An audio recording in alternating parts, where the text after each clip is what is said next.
এই মুহূর্তে Dhaka medical college হাসপাতালে আছেন সহকর্মী হায়দার আলী, সরাসরি যুক্ত হচ্ছে তার সঙ্গে। হায়দার,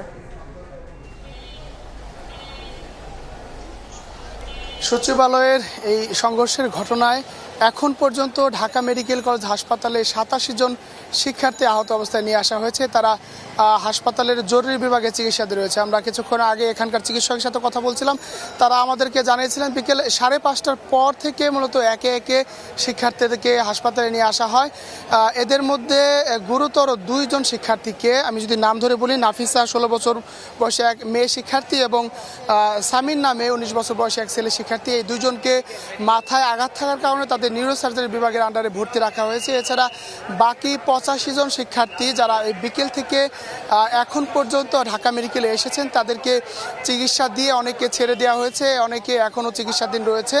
তবে চিকিৎসকরা বলছে যে তাদের কারোর অবস্থায় গুরুতর নয়, মূলত তাদেরকে প্রাথমিক চিকিৎসা দেওয়া হয়েছে এবং এই 2 শিক্ষার্থী তারা মূলত এখন পর্যন্ত নিউরোসার্জারি বিভাগে ভর্তি রয়েছে।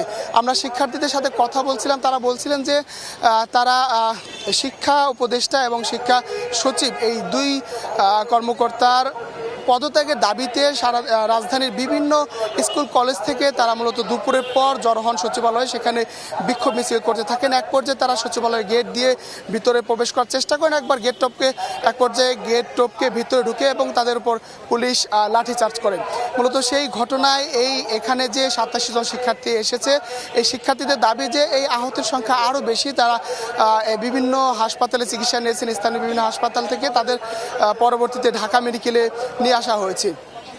এখানে আসার পরে আমরা দেখেছি বিকেল 5:30টার পরে যখন শিক্ষার্থীরা আসে, এরপরে পুলিশ তাদেরকে এখানকার আইন শৃঙ্খলা পরিস্থিতি সামাল দিতে পুলিশ আসে এবং পুলিশকে তারা ধাওয়া দিতে দেখা গেছে। তো এই ঘটনায় সচিবালয়ে সংঘর্ষের ঘটনা এখন পর্যন্ত ঢাকা মেডিকেলে 87 জন চিকিৎসা নিয়েছেন, এর মধ্যে গুরুতর 2 জন ভর্তি রয়েছে। তো এই ছিল আমার কাছে সবশেষ তথ্য। সরাসরি যুক্ত ছিলাম ঢাকা মেডিকেল কলেজ হাসপাতালে।